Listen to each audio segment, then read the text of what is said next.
आइए आज बात करते हैं एक ऐसे दार्शनिक की जिसने एक परफेक्ट सोसाइटी का सपना देखा। एक ऐसा समाज जो पूरी तरह न्याय पर टिका हो। लेकिन क्या हो अगर परफेक्शन को पाने की यही कोशिश एक बुरे सपने में बदल जाए। तो चलिए प्लेटो के आइडियल स्टेट की दुनिया में उतरते हैं और देखते हैं कि ये एक सपना था या एक दुस्वप्न। ये रेडिकल आइडिया प्लेटो ने अपनी सबसे मशहूर किताब द रिपब्लिक में रखा था। और देखिए, ये कोई हल्का फुल्का सुझाव नहीं था, ये उनके पूरे पॉलिटिकल फिलॉसफी का आप कह सकते हैं दिल था। उनका मानना था कि भाई सरकार चलाना कोई बच्चों का खेल नहीं है, ये एक कला है, एक साइंस है। इसके लिए ओपिनियन नहीं बल्कि सच का, एब्सोल्यूट ट्रूथ का ज्ञान चाहिए। और ये ज्ञान ये तो सिर्फ फिलोसोफर्स के पास ही होता है। तो सवाल उठता है कि आखिर प्लेटो जो डेमोक्रेसी के गढ़ एथेंस में रहते थे, वो इतने एलीट और एंटी डेमोक्रेटिक सिस्टम के पक्ष में क्यों थे? इसका जवाब छिपा है एक पर्सनल ट्रेजेडी में। एक ऐसी घटना जिसने सिर्फ प्लेटो को नहीं बल्कि वेस्टर्न फिलॉसफी की पूरी दिशा ही बदल कर रख दी। ये कोई आम पॉलिटिकल इवेंट नहीं था, ये एक ऐसा झटका था जिसने प्लेटो को पर्सनली और इंटेलेक्चुअली पूरी तरह से हिलाकर रख दिया और एक नए रास्ते पर धकेल दिया। तो आइए सबसे पहले उसी शॉकिंग इवेंट को समझते हैं जिसने प्लेटो की सोच की नींव डाली और उन्हें डेमोक्रेसी से इतनी नफरत करने पर मजबूर कर दिया। जरा सोचिए, आप जिसे अपना गुरु मानते हैं, जिसे दुनिया का सबसे समझदार इंसान समझते हैं, उसे ही आपकी सरकार मौत की सजा दे दे, कैसा लगेगा? बस यही हुआ था प्लेटो के साथ। उनके गुरु सुकरात की मौत ने उन्हें अंदर तक हिला दिया था। उनके दिमाग में ये बात बैठ गई कि जो डेमोक्रेसी सुकरात जैसे ज्ञानी को मार सकती है, वो सिस्टम ही सड़ा हुआ है, गलत है। और बस यहीं से शुरू हुई उनकी एक परफेक्ट स्टेट, एक आदर्श राज्य की तलाश। तो एथेंस की डेमोक्रेसी से मिले इस धोखे के जवाब में प्लेटो ने लिखा अपना मास्टरपीस द रिपब्लिक। ये सिर्फ एक किताब नहीं थी, ये एक अन्याय से भरी दुनिया के लिए एक परफेक्ट सोसाइटी का पूरा ब्लूप्रिंट था। प्लेटो ने एक बहुत ही सिंपल सा सवाल पूछा, लेकिन उसका जवाब वो रेवोल्यूशनरी था। सवाल था, जस्टिस आखिर है क्या? न्याय किसे कहते हैं? और एक आदर्श राज्य बनाने से पहले इस सवाल का जवाब ढूंढना जरूरी था। ये उनके पूरे फिलॉसफी का कोर था। अब देखिए, अपनी डेफिनेशन देने से पहले प्लेटो ने क्या किया? उन्होंने उस समय जस्टिस की जितनी भी पॉपुलर आइडियाज थीं, सबको एक एक करके कह सकते हैं ध्वस्त कर दिया। उनका तर्क था कि सच बोलो उधार चुकाओ, या दोस्तों की मदद दुश्मनों को नुकसान, ये सब बातें, ये सब तो ऊपरी बातें हैं। ये जस्टिस के असली मतलब को, उसकी आत्मा को पकड़ ही नहीं पाती। तो फिर प्लेटो के लिए न्याय क्या था? उनके लिए जस्टिस कोई बाहरी काम नहीं बल्कि अंदरूनी हार्मनी थी। एक सिंपल सा प्रिंसिपल, नॉन इंटरफेरेंस। मतलब हर कोई बस वो काम करे जिसके लिए वो नेचुरली बना है और दूसरों के काम में अपनी टांग ना अड़ाए। अगर ऐसा हो तो समाज एक वेल ऑयल्ड मशीन की तरह एकदम स्मूथली चलेगा। इस आइडिया को समझाने के लिए प्लेटो ने एक कमाल की एनालॉजी दी। उन्होंने कहा, एक स्टेट, एक राज्य बस एक बड़े साइज की इंसानी आत्मा जैसा ही है। जैसे हमारी आत्मा में 3 हिस्से होते हैं, रीजन यानी विवेक, स्पिरिट यानी शौर्य और एपेटाइट यानी इच्छाएं। ठीक वैसे ही स्टेट में भी 3 क्लास होने चाहिए। जो रूलर्स है वो है स्टेट का विवेक, जो सैनिक है वो है स्टेट का शौर्य, और जो प्रोड्यूसर्स यानी किसान और कारीगर हैं वो है स्टेट की इच्छाएं। और जस्टिस तब है जब ये तीनों क्लास एक दूसरे के काम में दखल दिए बिना हार्मनी में काम करे। तो सवाल ये है कि इस परफेक्ट स्टेट को चलाएगा कौन? स्टेट के विवेक यानी रीजन को रिप्रेजेंट कौन करेगा? और यहीं पर आता है प्लेटो का सबसे फेमस और सबसे कंट्रोवर्शियल आइडिया। प्लेटो का जवाब सॉफ्ट था, राज करने का हक सिर्फ और सिर्फ उन्हें है जो ज्ञान के, वर्च्यू के हाईएस्ट लेवल पर पहुंच चुके हैं।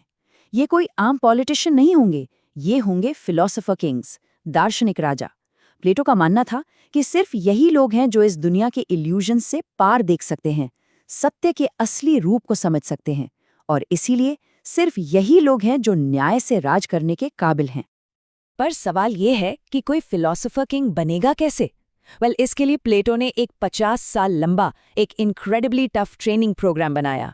और ये कोई किताबी कीड़ा बनाने का प्रोग्राम नहीं था, इसमें सब कुछ था। फिजिकल ट्रेनिंग, म्यूजिक, फिर सालों तक मैथ और फिलॉसफी की पढ़ाई, और उसके बाद भी दशकों तक रियल वर्ल्ड में जाकर काम करने का एक्सपीरियंस। इस पूरे प्रोसेस का मकसद सिर्फ एक था, ये पक्का करना कि रूलर के फैसले किसी ओपिनियन पर नहीं बल्कि असली ज्ञान पर बेस्ड हों। अब देखिए, सिर्फ एक हाईली एजुकेटेड रूलर बना देना ही काफी नहीं था। प्लेटो को लगा कि इस आइडियल स्टेट को बनाए रखने के लिए समाज के स्ट्रक्चर में भी कुछ रैडिकल चेंजेस करने पड़ेंगे। प्लेटो का मानना था कि दो चीजें रूलर्स को करप्ट करती हैं, उन्हें भटकाती हैं। पहली प्रॉपर्टी और दूसरी फैमिली। तो उनका सोल्यूशन बहुत सिंपल था, दोनों को ही खत्म कर दो। इसीलिए प्लेटो ने अपने गार्डियन क्लास के लिए, मतलब रूलर्स और सोल्जर्स के लिए, एक बेहद रैडिकल लाइफस्टाइल प्रपोज किया। उनके पास कोई प्राइवेट प्रॉपर्टी नहीं होगी, कोई अपना घर नहीं होगा, और तो और कोई अपना प्राइवेट फैमिली भी नहीं होगा। पार्टनर्स और बच्चे सब कॉमन होंगे। बच्चों को स्टेट पालेगा, कम्युनिटी पालेगी। मकसद ये था कि उनकी लॉयल्टी, उनका प्यार सिर्फ और सिर्फ स्टेट के लिए हो, अपने पर्सनल फायदे या अपने परिवार के लिए नहीं। ये सब सुनने में ऑन पेपर बड़ा इंप्रेसिव लगता है ना, लेकिन सवाल ये है कि क्या प्लेटो ने कभी अपने इन आइडियाज को असलियत में लाने की कोशिश की? जवाब है हाँ, की, और नतीजा एक डिजास्टर था।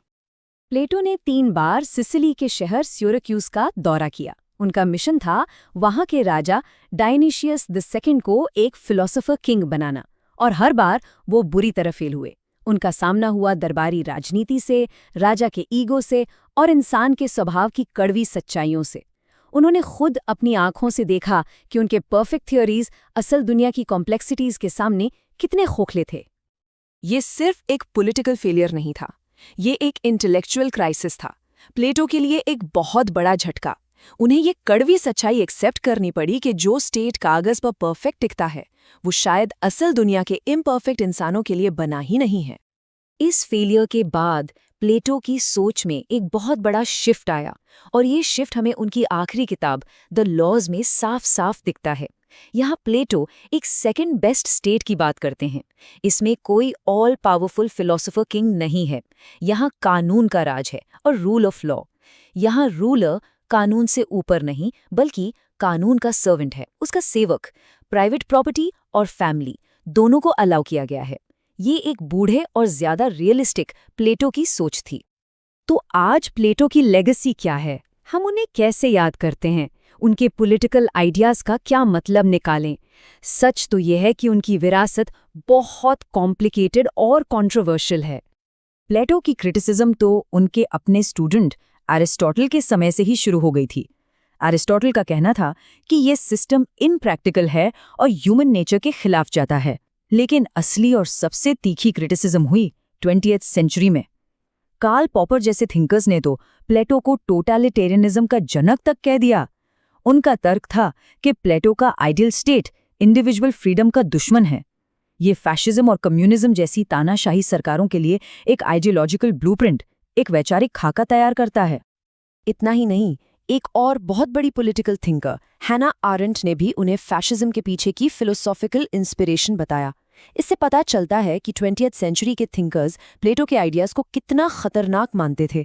एक ऐसा सिस्टम जहां इंडिविजुअल की कोई कीमत नहीं, स्टेट ही सब कुछ है, और जहां डिसएग्रीमेंट की कोई गुंजाइश नहीं।